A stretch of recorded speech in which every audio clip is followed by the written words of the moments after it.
Hello, my name is Jasmine Burns, and today we will be going over Maria Diaz's mock IEP. All right, so some of the people that are part of Maria's IEP team include myself, my name is Jasmine Burns, and I'm our case carrier. We also have our general education teacher, who is Derek Pulte. He is here. We also have um, our admin, who is Mr. Diego, who is also here. We also have um, our transition specialist here, who is Carrie Hill, and she's here to talk about other things. So, in the stars of the show are Maria Diaz herself, the student, and we have her mother here, who is America Diaz. So, we want to thank you guys for all attending. Thank you so much for coming today to talk about Maria. So, this is what we like to call an annual. So it's a review. So a review IEP is something that we do every year. So if you guys remember, we kind of did something very similar last year, and so on and so forth, up until when she initially got into special education. Yes, thank you so much. So this is our review. I want to talk about some of our expectations and our rules for today before we really start and go over things. So we are all here for Maria. We're here for her education, and we want to make sure that she gets the best education ever. Everybody here has bought in and cares about Maria, so we want to make sure that we are listening, turning on those listening ears and making sure we're listening and hearing each other. So if we have any questions, comments, or something doesn't, we need to say it, that is fine. This is a place for it, but let's not yell. If we need to really speak and someone else is speaking, I know it's so super old school, but let's raise our hands so we get the person's attention, because we want to make sure that everybody is heard. Okay. I will always make sure that I stop and ask, does anybody have any questions, and those type of things, to make sure that we're all on the same page and that everybody is being heard, or you understand what I mean. Okay, I don't want anything to be misconstrued, so let's make sure that we're just being respectful. All right, thank you so much for listening to that part. It's really important. So I want to first start and begin with Maria's present levels. Okay, so Maria's present levels are her in her academic classes, her cognitive stuff are as follows. So currently Maria is getting a C in her English class. She is getting an A in her science class. She is getting an A in her math class. And she's getting an A in her history class or social studies. So she's passing those courses, and she's also a TA, and she's passing that one as well. Maria is also taking a choir class currently, and she's getting an F. Does everybody understand that? Okay. So thank you for asking. We are working on her F in her choir class.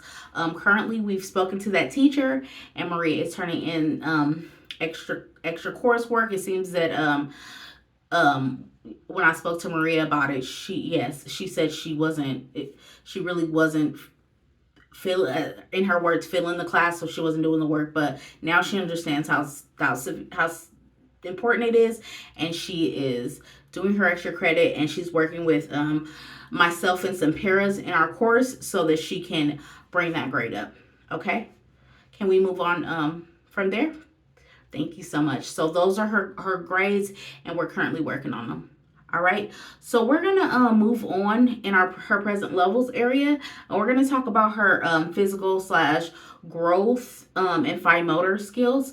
So gross motor skills are like the big muscles that we use to do things, and fine motor skills are like the smaller muscles that we use, and we're gonna be talking about her present levels with that. Okay, so her strength, which is we're going to talk about a bigger muscle group. Maria is able to pick up her backpack, and she's able to go to class, and she's able to do all these things independently, and I've observed her 4 out of 5 times doing this, and she's kind of rocking that out. Some of her her fine motor skills, as far as pencil holding and writing and those different things, Maria has been able to meet those present level goals. She's able to write and use those goals. Because we use a lot of digital within our classroom setting, keyboarding is now a part of fine motor skills. So Maria has been able to keyboard, type, hunt, peck, use her thumbs because our students have cell phones. So Maria has excellent fine motor skills. So in her area of strength, her fine motor skills and bigger motor skill, gross motor skills, she's able to go ahead and get that accomplished. Does anybody have any questions? Okay, so we can move forward. Thank you so much. So our oral language and communication. So our first level is articulation. So articulation is how well something can be said. So Maria has been can independently target such sounds such as the TH sound, the R sound, and the L sound in conversations, and she's completely independent. Yeah, mom, she definitely can talk. So repetitive language. She responds to questions and comments and phrases, and she has different meanings. She knows about figurative language and similes and metaphors, so she's able to kind of grasp different levels of language. So that's pretty good. So does anybody have any questions? No, so I can move on. Okay, so her social and emotional behavior. So self-awareness. Maria independently shows awareness in her thoughts, her feelings, and emotions. She's been able to show this like whenever I'm targeting it 9 out of 10 times. So she's really good in that area. Her relationship skills. Maria has wonderful relationship skills with both her peers, and she has great relationship skills with her staff as well. So she's able to speak and acknowledge others, look them in the eyes, and all those different things. And I just wanted to add a little bit in her social and emotional level. Maria is a part of a club called the Best Buddies Club. Within that club, Maria helps students who have more severe disabilities. That club also has a prom that's sponsored, and she's one of the members of that club, and she's been able to bring other students, and it's been a delight to see her really grow and thrive in that area. Her social and emotional intelligence is very high, and that's something that you should be very, very proud of, Mom. Okay, so Maria's adaptive ability, so adaptive in her life skills. Maria can independently toilet. That means go to the bathroom. I haven't had any issues with her soiling herself. Groom, and she's able to dress herself. She shows up to school neatly dressed. She is bathed with her hygiene. So no issues with hygiene here, any of those different things.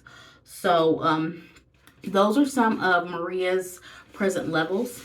And I also just wanted to let you know, I gave everybody a copy of her IEP so that if you have any questions, you can always, like I said, raise your hand, but then you can also like look at that and make sure that we're all on track, okay?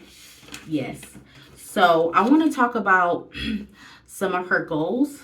And with her goals, I want to talk about some of those accommodations as well. So Maria took the California assessment exam, which is the CAAP exam. And in broad reading, she scored a 71. According to that score, because we kind of go by that and we lean into that and then how she's doing her classrooms.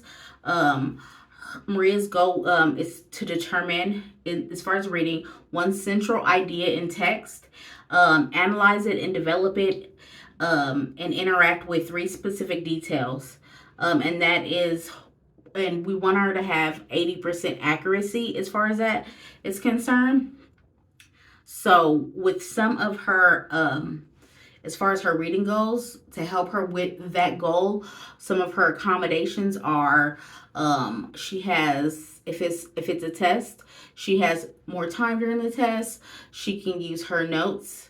Her text is made bigger, as well as she has a read to text option as far as that's concerned. And then her math score, with the California exam, she got a 66 in her math, and her goals are to interpret different expressions such as terms, factors, coefficients in text with 80%, 4 out of 5 trials measured. And with her accommodations for that, she has calculators. If it's needed, speak to text. She has more time for exams, so on and so forth.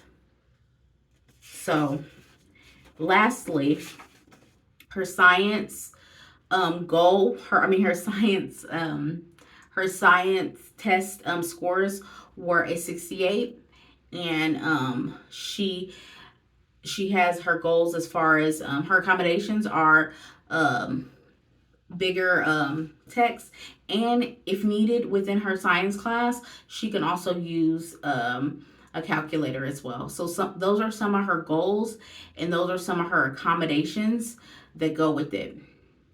Okay, so Maria is a 16-year-old student, and we want to talk a little bit about some of her transitional needs.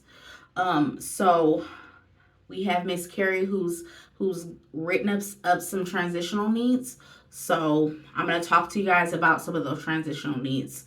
So Maria's educational transitional needs. Right now, we are looking at different schools to see if Maria has a goal in mind.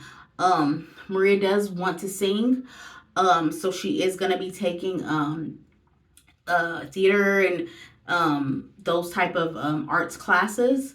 But Maria also, not as a backup plan as much, but just because Maria loves to work with kiddos, she is thinking about getting her a certificate, so our certificated program in child development. So she's going to be taking arts classes and child development. So those are some of her ideas at our local community college that Maria has spoken to with our transitional specialists.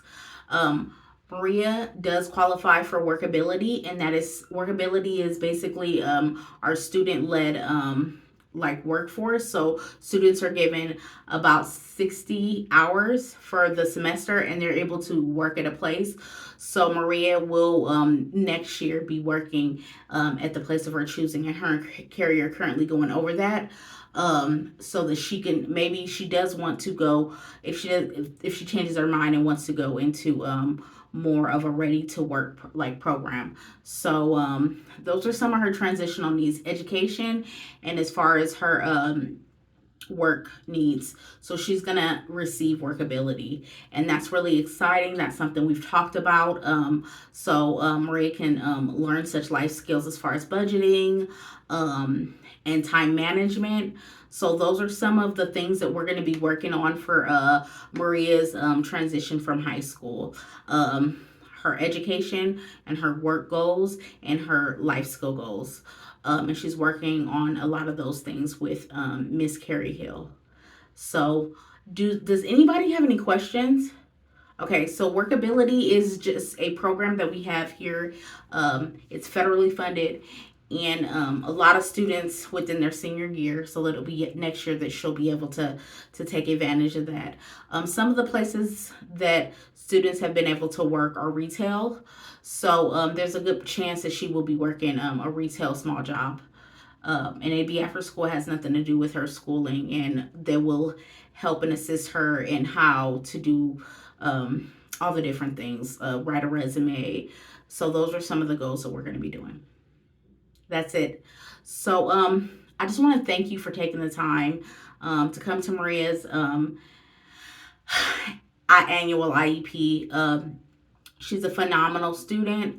I'm really happy to have her in my classes. And I'm just so thankful that everybody has been able to come together and agree on all these different goals. Thank you so much. You have a great day.